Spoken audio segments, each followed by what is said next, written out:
Assalamualaikum warahmatullahi wabarakatuh. Senang sekali pada hari ini kita bisa belajar kimia kembali. Pada hari ini, di video yang ini, Ibu akan menyampaikan tentang mekanika kuantum, 4 bilangan kuantum, dan konfigurasi elektron berdasarkan teori mekanika kuantum. Sebelum Ibu menjelaskan tentang 4 bilangan kuantum, Ibu mengulang balik lagi teori atom tentang mekanika kuantum. Karena teori inilah yang memberikan peranan dalam menentukan letak suatu elektron pada atom. Teori mekanika kuantum itu melibatkan 3 tokoh. Jadi teori mekanika kuantum ini adalah penyempurnaan dari teori-teori yang sebelumnya. Yang terakhir adalah teori Neil Bohr. Neil Bohr dia mengatakan bahwa elektron itu bergerak pada lintasan-lintasan yang berbentuk stasioner. Ternyata teori Neil Bohr ini dianggap kurang sempurna oleh mekanika kuantum. Teori ini lalu disempurnakan oleh mekanika kuantum. Mekanika kuantum melibatkan 3 tokoh, yaitu yang pertama itu adalah de Broglie,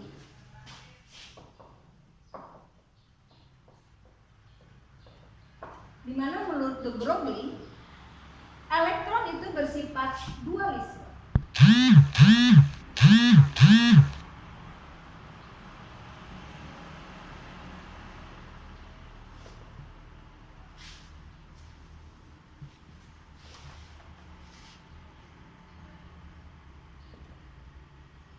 Elektron sebagai gelombang, elektron juga sebagai partikel. Jadi menurut de Broglie, dia tidak berbentuk lintasan seperti stasioner seperti ini, tapi dia adalah dalam bentuk gelombang. Bentuknya tidak rata, tidak stasioner seperti yang dibukakan oleh Neil Bohr. Elektronnya berada di sini, dia juga sebagai partikel. Tapi elektron itu juga yang menentukan lintasan-lintas ini. Jadi bentuknya bergelombang seperti ini. Jadi elektron itu sendiri dia sebagai partikel, tapi dia juga yang menentukan letak kulitnya. Lintasan-lintasan ini yang nantinya disebut sebagai kulit elektron yang berbentuk sebagai gelombang.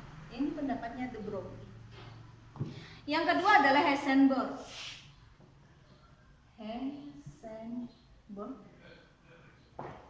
Menurut Heisenberg, tidak ada kepastian kedudukan elektron. Tidak ada kepastian di mana letak elektron, posisi elektron, ukuran elektron. Yang ada hanyalah kebolehjadian. Ya, tidak ada kepastian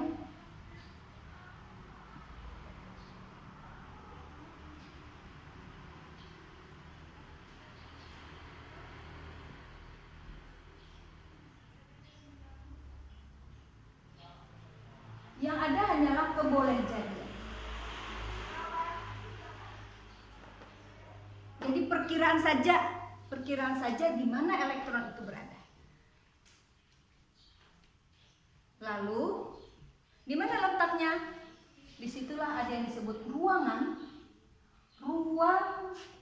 tempat elektron berada.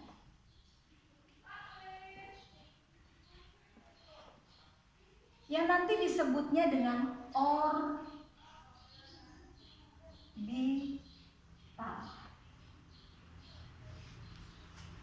Jadi menurut Heisenberg, tidak ada yang pasti, tidak ada yang pernah tahu di mana yang pastinya letaknya elektron.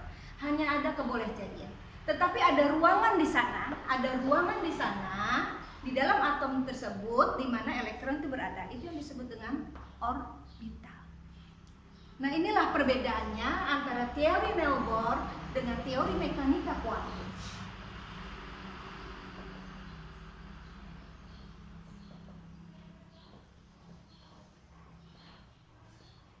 Pada teori Neil Bohr, dia hanya mengatakan bahwa elektron itu ada pada lintasan-lintasan, ada pada kulit-kulitnya, sampai di situ saja. Tapi ternyata pada teori mekanika kuantum ada yang lebih jelas lagi, bahwa elektron itu berada pada lintasan-lintasannya yang disebut dengan kulit dalam bentuk gelombang. Yang kedua, di dalam kulit-kulit tersebut masih ada ruangan-ruangan tempat elektron berada yang disebut dengan orbita. Jadi pada teori mekanika kuantum bahwa ternyata kulit-kulit itu masih ada sub-sub-sub di dalamnya. Tokoh yang ketiga adalah Schrödinger, Erwin Schrödinger.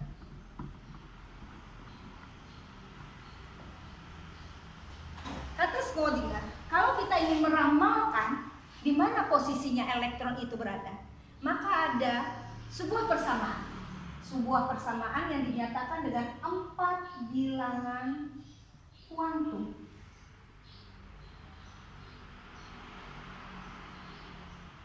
Oleh Schrödinger untuk meramalkan tadi, karena Heisenberg sudah berpendapat bahwa tidak ada kepastian kedudukan itu, yang nanjak boleh jadian. Jadi kita untuk mengetahui di mana posisi elektron itu berada, maka kata Schrödinger ada sebuah persamaan yang bisa menentukan di mana elektron itu berada.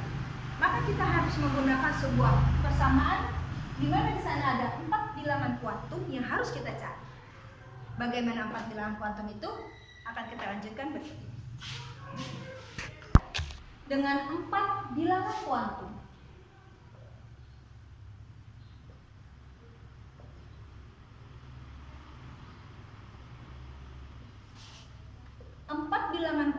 ini kita peroleh dari pendapatnya dari tadi Erwin Schrödinger.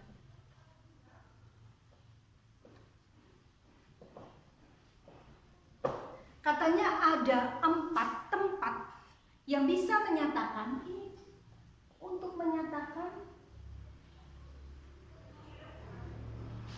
letak atau keberadaan elektron.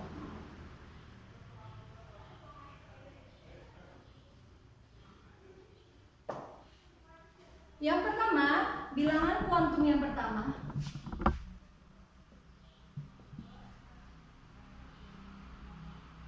utama.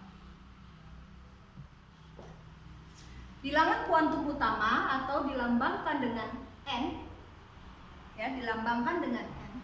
Ini menyatakan kulit elektron. Menyatakan kulit tempat elektron berada.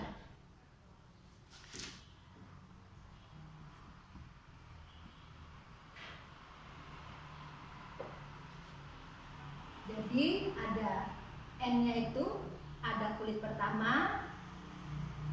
Kalau pada Neilbert ini disebutnya dengan kulit K. Ini pada Neilbert. Kulit kedua L.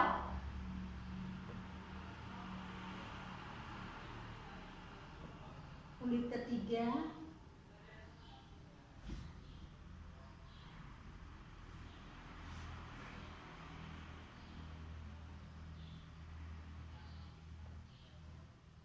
ini kulit keempat, kelima, kulit keenam, kulit ke-7. Ini menurut Neilbert. Tapi pada mekanika kuantum hanya menulisnya N sama dengan 1. Kulit pertama dituliskannya adalah N sama dengan 1. Ini mekanika kuantum. Ya, ini berdasarkan. Jadi kalau pada Neilbert dia menuliskan K, L, M, N, O, P, Q. Kalau pada mekanika kuantum dia menuliskan kulit pertama dilambangkan dia dengan M sama dengan 1, kulit kedua M sama dengan 2, kulit ketiga M sama dengan 3, dan seterusnya.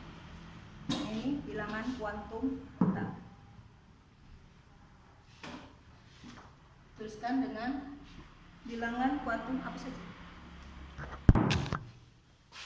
Yang kedua itu adalah bilangan kuantum ajian atau dilambangkan dengan huruf L, L kecil, bilangan kuantum ajian. Bilangan kuantum azimut itu menyatakan subkulit. Menyatakan subkulit tempat elektron berada.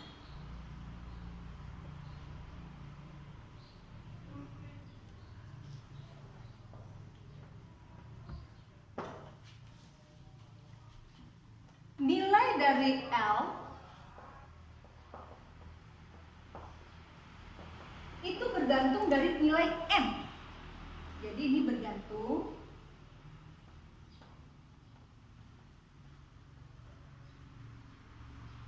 dari nilai M, di mana dirumuskan dengan L itu terletak antara 0 sampai dengan N-1. Jadi nilai L itu terletak memiliki nilai 0, terus selanjutnya sampai dengan N-1.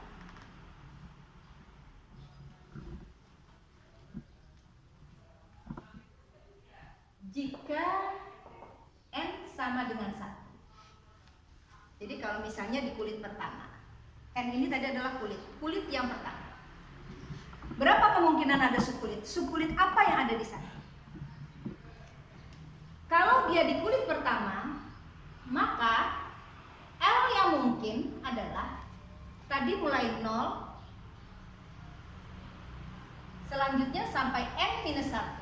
N-1, kalau N-nya 1, kita masukkan dikurang 1 adalah 0. Berarti pada kulit pertama hanya memiliki satu jenis subkulit. Ini berarti hanya memiliki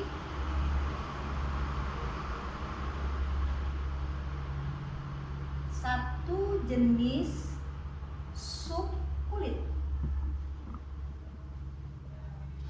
Nanti L yang bernilai 0 ini kita sebut subkulitnya adalah S.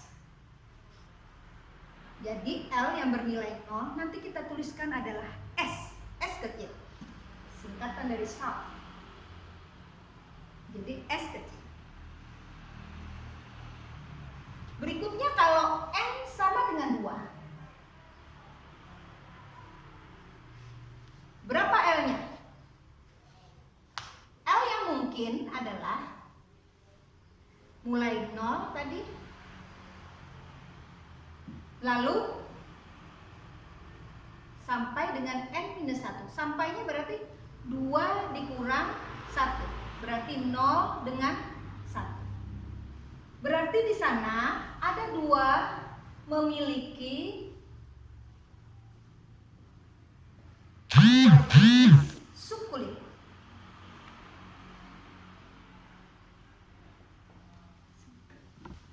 Jadi pada kulit yang kedua tadi ada 2 jenis subkulit, yaitu yang pertama adalah dengan L nilainya 0 dan L nilainya 1. L yang nilainya 0 ini nanti kita sebut S seperti tadi. L yang nilainya 1 ini nanti kita sebut dengan P kecil. Berarti pada kulit kedua di sana ada 2 subkulit. Pada kulit yang kedua ada 2 subkulit. Jadi kalau kita menggambarkan dengan, kita hubungkan dengan Neilbert, kalau Neilbert kan hanya menuliskan di sini kulit K, N sama dengan 1, tapi dia tidak menyebutkan ada subkulit tidak di sana, tidak. Tetapi pada mekanika kuantum ternyata di kulit pertama itu ada subkulit S. Di kulit pertama ada subkulit S. Di kulit kedua ternyata di sana ada subkulit S dan P. Ini dirinci lagi oleh mekanika kuantum. Pada Neilbert tidak dijelaskan. Sekarang untuk N sama dengan 3. N sama dengan 3. Maka nilai L yang mungkin itu adalah 0 1 sampai dengan nanti 3 dikurang 1. 3 dikurang 1 adalah 2. 3 dikurang 1 adalah 2. Berarti di sini memiliki 3 subkulit.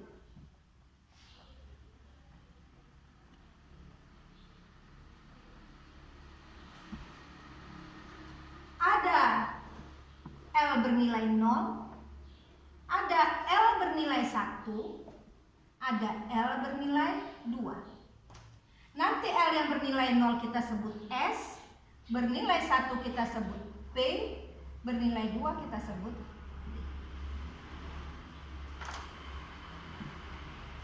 Untuk N sama dengan 4, nilai L yang mungkin itu adalah 0, mulai 0, berarti sampai dengan N minus 1, berarti sampainya nanti adalah sampai pada 4 dikurang 1 adalah 3. 0, 1, 2, 3. Maka memiliki 4 subkulit.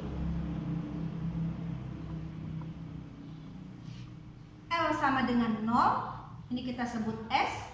L sama dengan 1 kita sebut P. L sama dengan 2 kita sebut D nantinya. Dan L sama dengan 3 nanti kita sebut dengan F. Dan seterusnya. Untuk setingkat aliyah, setingkat SMA kita hanya akan diperkenalkan sampai subkulit F. Nanti di tingkat perguruan tinggi kalian akan mengenal lagi ada subkulit G, H, dan seterusnya. Ini masih bisa kita teruskan sampai sampai kulit yang ke-7. Sampai di sini ada pertanyaan?